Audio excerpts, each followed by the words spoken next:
Γεια σας. Έχω τη χαρά να βρίσκομαι σε έναν χώρο όπου μεταδίδονται, μοιράζονται τα θέματα που αφορούν την Ελλάδα μας. Τα θέματα που αφορούν όχι μόνο το μέλλον που έτσι είναι τόσο ζωφερό, αλλά κυρίως και ή τουλάχιστον στο ίδιο επίπεδο το παρελθόν που ορίζει το μέλλον. Είμαι με τον εκδότη εκδόσεις Πελασγός στο χώρο που κοινωνεί το έργο του στο βιβλιοπωλείο λοιπόν των εκδόσεων Πελασγός, που ονομάζονται αλληλεγγύη των φίλων. Αλληλεγγύη. Ακούγεται από μια συγκεκριμένη, αυτός ο χαρακτηρισμός, αυτή η λέξη, ακούγεται από μια συγκεκριμένη πολιτική παράταξη.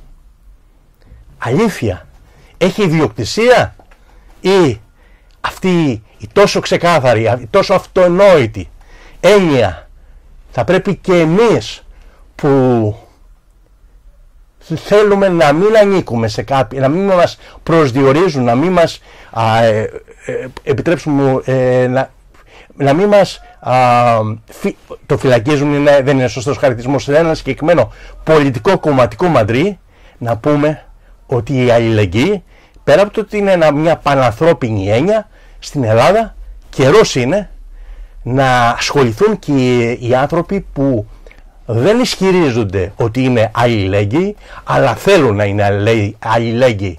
Όχι αλληλεγγύη σε κάποιο κομματικό ιδεολογικό πλαίσιο, αλλά αλληλεγγύη μεταξύ των Ελλήνων. Στο βιβλιοπωλείο λοιπόν Αλληλεγγύη των Φίλων έχω τη χαρά να είναι μαζί μας ο κύριος Ιωάννης Γιαννάκενας, ο εκδότης του Πελασγού, των εκδόσεων Πελασγός, όπου νομίζω από το 1985 έχει αποδείξει με το εκδοτικό του έργο ότι πραγματικά πονάει πραγματικά την έννοια ελληνισμός, πατρίδα, παλεύει να φέρει στην επιφάνεια το τι έχει γίνει στο παρελθόν με ελπίδα κάποιοι τουλάχιστον, και είναι αρκετοί θα έλεγα, και ειλικρινά δεν λέω μεγάλες κουβέντες, πολύ σε σχέση με αυτούς που πραγματικά, ανεξαρτήτως ηλικίας, που πραγματικά ενδιαφέρονται για την Ελλάδα μας, για τον ελληνισμό. Όχι κάποιο κομματικό περιβάλλον, έτσι, αλλά το εθνικό περιβάλλον, την έννοια, την ανώθευτη, την ατόφια έννοια του ελληνισμού. Και επιτρέψτε μου, δίπλα του απαραίτητα θα πρέπει να βάλουμε την έννοια της πατρίδος, γιατί εθνικισμός είναι συνάμα, αντιστοιχεί σε μια πατρίδα, και εθνικισμός. Επειδή όμως ο εθνικισμός είναι μια έννοια που στην χώρα μας, αυτή τη χώρα που είναι γρικία και δεν επιτρέπεται να έχεις άποψη αν δεν συμφωνεί με την πλειοψηφία, που δεν είναι καν πλειοψηφία, είναι η πλειοψηφία που βγάζει τάχα μέσα από δημοσκοπήσεις και επειδή τα μέσα της παραπληροφόρησης και του οχετού, της απάτης και της εξαπάτησης των πολλών που δεν γνωρίζουν την αλήθεια, λένε ότι εσείς, εάν δεν συμφωνείτε με τη δική μας άποψη, που είναι άποψη ντροπής, προδοσίας, οτιδήποτε αφορά το ελληνικό, είστε εθνικιστές. Εννοώ τον εθνικισμό, τον αγνό που λέει αγαπώ τη χώρα μου χωρίς να θέλω να ζημιώσω κανένα άλλο έθνος, αλλά να προβάλλω εάν έγιναν κάποια άξια λόγου να αναδειχτούν. Και βεβαίως να γνωρίσουν η νεολαία μας, οι νέοι μας, που δυστυχώς δεν τους επιτρέπουν να μάθουν ούτε το χθες ούτε το σήμερα, και βεβαίως τους απαγορεύουν να αποφασίσουν για το αύριο. Συγχωρέστε με αυτή την πολύ μεγάλη εισαγωγή, απλά χαίρομαι γιατί έχω έναν άνθρωπο που τον εκτιμούν όσοι ενδιαφέρονται για τα πράγματα του ελληνισμού, της Ελλάδας, της πατρίδας μας, όλοι.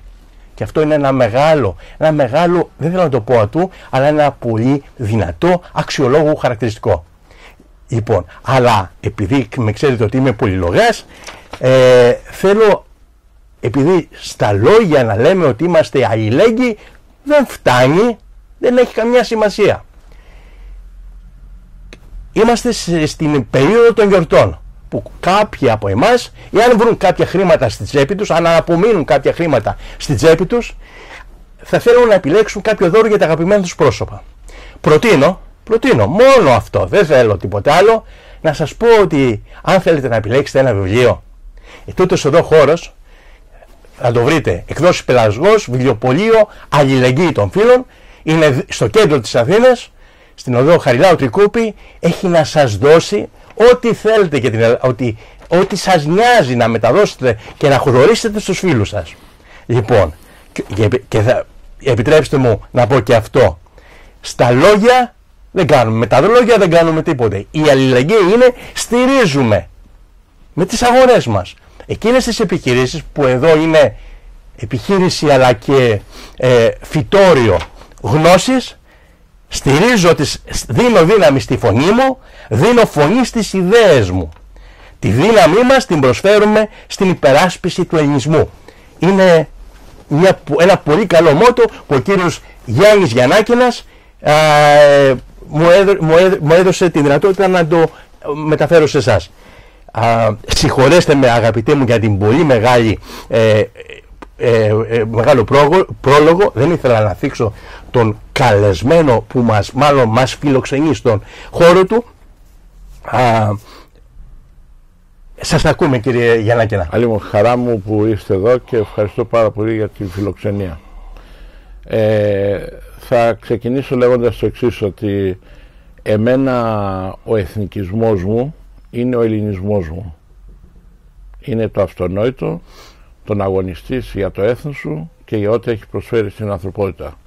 Γιατί προσωπικά είμαι ανθρωποκεντρικός, λέγοντας και κατανοώντας ότι την ανθρώπινη οντότητα την πλησίασε όσο κανείς άλλος σαν οντότητα το ελληνικό αρχαίο πνεύμα.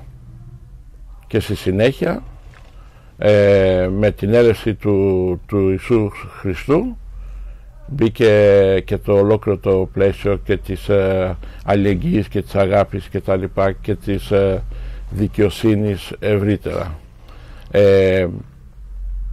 Ήθελα να το πω αυτό μιας και κάναμε λόγο για τον εθνικισμό.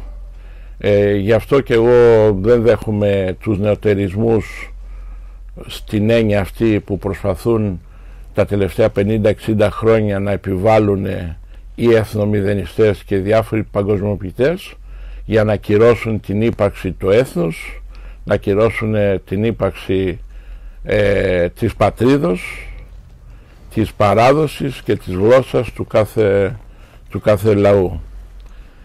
Όταν ξεκινήσαμε το 1985 και αποφάσισα να παλέψω τον εκδοτικό οίκο Πελασγός, επιλέγοντας και αυτό το όνομα ως ένα στίγμα ελληνικότητος για να φαίνεται καθαρά ότι μας ενδιαφέρει η ελληνικότητα, ο σκοπός ήταν η υπεράσπιση και διάσωση της ελληνικής διαχρονίας, της διαχρονικής πορείας του ελληνισμού, να την αναδείξουμε, να την υπερασπιστούμε και να την πάμε στο μέλλον, έχοντας κάνει την αποδοχή της εθνικής μας κληρονομιάς. Γιατί αυτό που οι περισσότεροι νεοέλληνες, το μεγάλο ποσοστό, δεν έχουν μπει καν στη σκέψη το ότι έχουμε μια εθνική κληρονομιά που πρέπει να την κάνουμε αποδοχή για να την κάνουμε λειτουργική και να τη συνεχίσουμε. Αποδοχή σημαίνει ότι την γνωρίζω, την μαθαίνω, την υιοθετώ και την επερασπίζουμε στη συνέχεια. Να την έχουν τα παιδιά μας, τα εγγόνια μας και οι γενιές που θα ακολουθήσουν.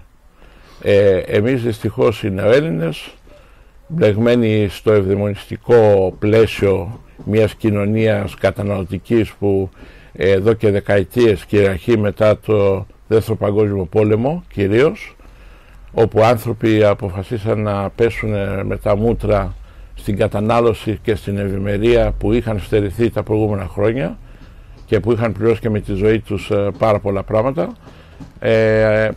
Εγώ αποφάσισα να το παλέψω αυτό το θέμα, γιατί Με συγχωρείτε, είναι ενοχλητικό αυτό που ακούγεται δίπλα. Συνεχίσουμε, δεν πειράζει.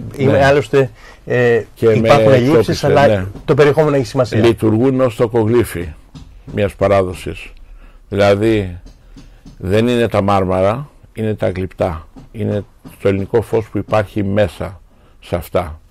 Λοιπόν, έτσι οι εκδόσεις Πελασγός ξεκίνησαν το 1985 και προσπαθούμε να κάνουμε ό,τι μπορούμε στην υπεράσπιση και θωράκιση της ελληνικής ιστορίας. Μάλλον αυτό εδώ σε αυτό το σημείο. Θέλετε να το βάλετε εσείς? Ωραία, για να τουλάχιστον να βοηθήσουμε το θέμα του θορύβου.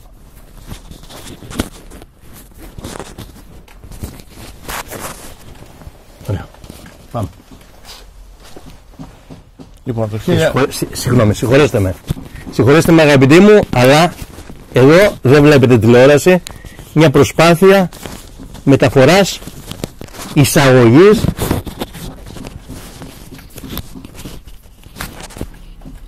Λοιπόν, πάμε. Λοιπόν, το 1985 ξεκίνησα τις εκδόσεις Πελασγός με αυτό ακριβώς το σκοπό. Από τότε, ως εκδοτικός οίκος παλεύουμε για όλα αυτά τα θέματα, τα τρέχοντα εθνικά θέματα, τα θέματα του παρελθόντος, τους τομείς αυτούς που είναι μέρος της παράδοσής μας, όπως είναι η ελληνική γλώσσα. Προσφάτως κυκλοφορήσαμε και ένα βιβλίο του κύριου Αντώνη Αντωνάκου, το ελληνικό αλφάβητο. Είναι μια τρομερή δουλειά που αποκαλύπτει κρυμμένες αλήθειες που υπάρχουν για το αλφάβητο, ξεκάθαρες αλήθειες, και που μηδενίζει την επιχειρηματολογία του ξένου αλφαβήτου, δηλαδή ότι είναι ευρωπαϊκή προέλευση, ότι είναι από τις Φοίνικες, όλα αυτά. Ένα εξαιρετικό βιβλίο που για μένα είναι μάχη για τη γλώσσα. Η γλώσσα είναι ο φορέας, είναι ο τρόπος που εμείς περνάμε από γενιά σε γενιά, που ανθίζουμε ως σκέψη, ως έθνος, ως διάδοση. Μην ξεχνάτε ότι είναι κοινώς αποδεκτό το ότι και ο χριστιανισμός διαδόθηκε λόγω της ελληνικής γλώσσας. Σε όλες τις περιοχές που υπήρχε ελληνική γλώσσα μπορούσε ο λόγος του Χριστού να φτάσει σε όλα τα έθνη, σε όλους τους λαούς εκείνους. Και έτσι έγινε μεγάλη διάδοση. Λοιπόν, το θέμα της αλληλεγγύης που είπατε, επιτρέψουμε να πω το εξής, ότι η αλληλεγγύη είναι, αν υπήρχε ιδιοκτησιακό καθεστώς, που δεν μπορεί να υπάρχει, θα έπρεπε να το αποδώσουμε στην αγάπη του Χριστού. Ναι. Λοιπόν, η αγάπη του Χριστού είναι που μας βάζει, δηλαδή, την αγάπη στους ανθρώπους μας μέσα, αγάπη ακόμα περισσότερο σε αυτούς με τους οποίους έχουμε κάποια επικοινωνία, κάποια συμβαδίζουμε, ανταλλάσσουμε απόψεις, έχουμε κοινές απόψεις, κοινές έννοιες, κοινή αγάπη για την πατρίδα και για όλα αυτά που μπορούν να απασχολούν έναν σύγχρονο άνθρωπο και που θα έπρεπε να απασχολούν. Έτσι η ονομασία αποδόθηκε στο χώρο αυτό, στο βιβλιοπωλείο αυτό που λεγόταν Ακροκέραμο παλιά, από το 1991 που ξεκίνησε σαν βιβλιοπωλιακός χώρος, για ένα λόγο. Διότι έγινε επιδρομή εδώ το 2008 από 30 κουκουλοφόρους, το κάψανε, καταστρέψαν το χώρο και για 6 μήνες πάλευα να το ξαναφτιάξω, και αν δεν υπήρχε η αλληλεγγύη των φίλων που στάθηκαν κοντά, ούτε κράτος, ούτε ασφάλειες εταιρείες και τα λοιπά, ούτε κανένας, ας πούμε, μπόρεσε να καλύψει το κενό όπως το κάλυψαν οι φίλοι, οι αγαπητοί, που με την αλληλεγγύη τους ήρθαν και φτιάχνανε το κάθε τουβλάκι που λέμε, για να μπορέσει να ξαναυπάρξει το βιβλιοπωλείο και να συνεχίσει να κάνει αυτό το αγώνα που κάνει. Μια ελληνική γωνιά με όλα τα βιβλία των εκδοτικών οίκων που ασχολούνται και που ενδιαφέρονται για την Ελλάδα, για τα εθνικά μας θέματα, για το πού πάει η ανθρωπότητα, η παγκοσμιοποίηση, τι μας έρχεται, για τα ελληνοτουρκικά, για το κυπριακό, για όλα τα θέματα. Ό,τι θα έπρεπε να απασχολεί έναν πολίτη με συνείδηση και με αγάπη για τον τόπο του και για τον συνάνθρωπό του. Έτσι προχωράμε και βαδίζουμε τον δρόμο που έχουμε διαλέξει με τη δύναμη της αλληλεγγύης. Αυτός προς την αλληλεγγύη. Ωραία. Επιτρέψτε μου να κλείσουμε αυτή τη πρώτη ενότητα με το θέμα της επιβολής, με το έτσι θέλω, της συνύπαρξης, δηλαδή να κρυβόμαστε στο υπόγειο και σε όλο το άλλο κομμάτι της Ελλάδος μέχρι να μας θάψουν κανονικά να είναι οι αλλοεθνείς. Τη λένε επιτρέψτε μου, πολυπολιτισμικότητα. Μας δουλεύουν κανονικά. Γελούν με την αποδοχή, γελούν με την αδιαφορία μας και μας δίνουν κάποιο περιθώριο μέχρι να εξαφανιστούμε. Ας κλείσουμε, κύριε Γιαννάκηνα, κύριε Γιάννη, με το θέμα, με τον τίτλο από τον κύριο Γιάννη Κολοβό, πολυπολιτισμικότητα, όχι ευχαριστώ. Δεν πρόκειται να πάρω. Βεβαίως. Λοιπόν, είναι κέριο το θέμα. Θεωρώ ότι είναι το κυριότερο θέμα που υπάρχει αυτή τη στιγμή, διότι εφόσον δεν έχουν μπορέσει με όλες τις επιβουλές που έχουν κάνει όλα αυτά τα χρόνια, μέσα από τον πολιτισμό, μέσα από τη γνώση, μέσα από κάθε επίπεδο εξουσίας, το καταφέρνουν με την αντικατάσταση πληθυσμού. Αυτό είναι το κέριο θέμα. Η δήθεν μεταναστευτική ροή, που είναι μια λαθρομετανάστευση, είναι μια παράνομη εισρωή που υπάρχει μέσα σε μια χώρα μακριά από τις χώρες προελεύσεως των υποτιθεμένων μεταναστών. Αυτοί που έρχονται από μακριά έρχονται ξαφνικά όλοι στην Ελλάδα, αντικαθιστούν στις δομές της κοινωνίας τον ελληνικό πληθυσμό που βρίσκεται σε βαθιά κρίση υπογεννητικότητος, διότι καμία πολιτεία τα τελευταία 50 χρόνια δεν έχει φροντίσει να στηρίξει την δυναμική της ελληνικής οικογένειας. Αντιθέτως, η οικογένεια σημαίνει τεκμήριο, σημαίνει υπερβολική φορολόγηση, σημαίνει ότι το κράτος το κυνηγάει την οικογένεια σαν να μην θέλουν να γεννάμε παιδιά. Η υπογεννητικότητα έχει πέσει κάτω από το 1% και να μην ακούμε νούμερα ή αριθμούς μεγαλύτερους, γιατί εκεί μέσα είναι και τα παιδιά που γεννιούνται από τους έπικους, από τους αντικαταστάτες του ελληνικού πληθυσμού, από αυτούς τους ξένους που έρχονται και τελικά ριζώνουν εδώ και μεγαλώνουν εδώ και τα παιδιά τους κτλ. Εμείς δεν έχουμε κανένα πρόβλημα με τον κάθε λαό. Εγώ δεν έχω κανένα πρόβλημα με κανέναν άνθρωπο. Απλά θέλω πρωτίστως να προστατέψω τη δικιά μου οικογένεια. Δηλαδή η Ελλάδα πρέπει να είναι η εστία φωτός, πρέπει να είναι η εστία του ελληνισμού, πρέπει να είναι αυτή που με αυτή την αιώνια δυναμική παραγωγής σκέψης και πνεύματος μπορεί να δώσει λύσεις στην ανθρωπότητα. Το έχει κάνει 2 φορές σε παγκόσμιο επίπεδο πολύ δυνατά και η ανθρωπότητα έχει στηριχθεί σε αυτό το φως το ελληνικό και έχει βρει τις αξίες και τις ιδέες για να μπορεί να προχωρήσει και να πολιτιστιστεί κατά κάποιο τρόπο. Εγώ θέλω το ρόλο αυτό του ελληνισμού, όπως έλεγε και ο Περικλής Γιαννόπουλος πριν από 100 χρόνια, τον εξανθρωπισμό της οικουμένης, δηλαδή να δώσουμε στην οικουμένη την ανθρωπιά της. Και αυτό θέλει πολιτισμό, θέλει το φως των Ελλήνων που υπήρξε τόσο δυνατό και δημιουργικό και καθορίζει πολλές κοινωνίες. Αυτό δεν μπορεί να αντικατασταθεί. Δεν μπορούμε να επιτρέψουμε εμείς τώρα, επειδή οι ελληνικές πολιτείες των τελευταίων 50 ετών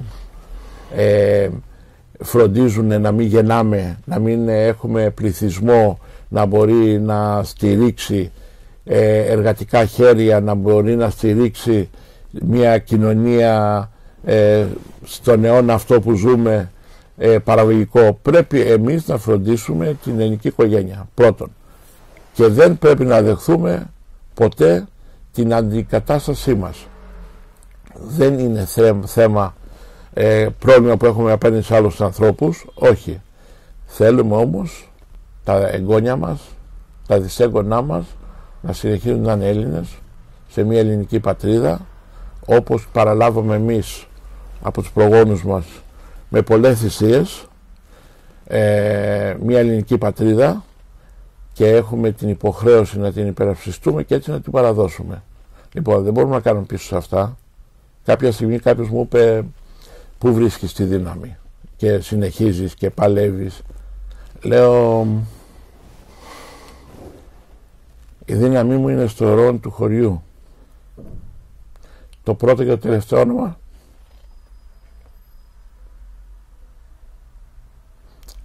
είναι Γιαννάκηνας. Να με συγχωρείτε. Κανένα πρόβλημα.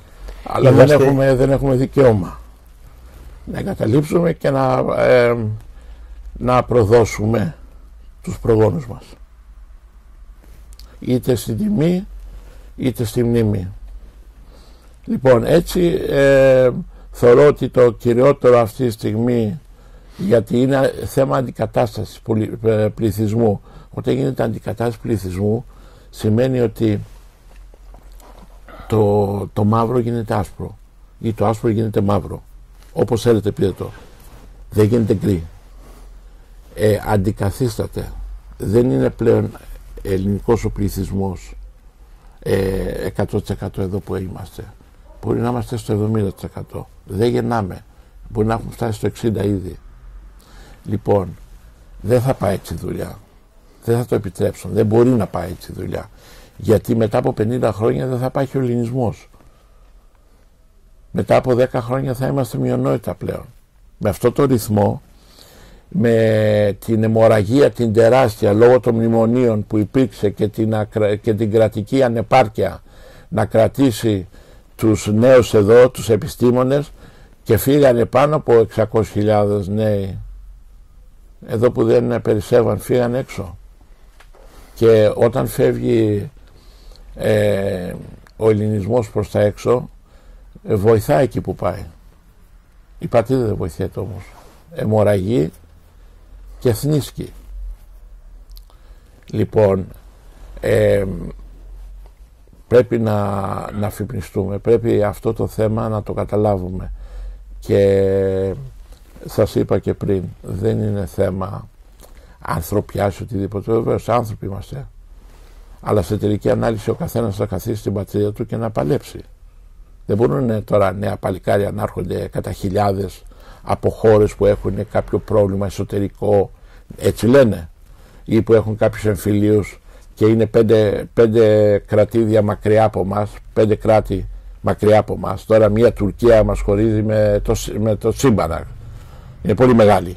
Και όμως περνάνε την Τουρκία και έρχονται εδώ εισβολής και το επιτρέπουμε και κάνουμε πολιτικές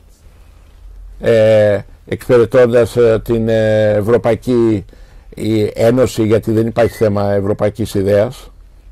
Δεν υπάρχει θέμα ευρωπαϊκής ιδέας. Λοιπόν, κύριε Γιαννάκηνα, να είστε καλά. Συνεχίζουμε σε ένα επόμενο βίντεο. Ευχαριστώ που μας είχατε την υπομονή να μας ακούσετε. Συγγνώμη, παρακαλώ. Είναι ανάγκη.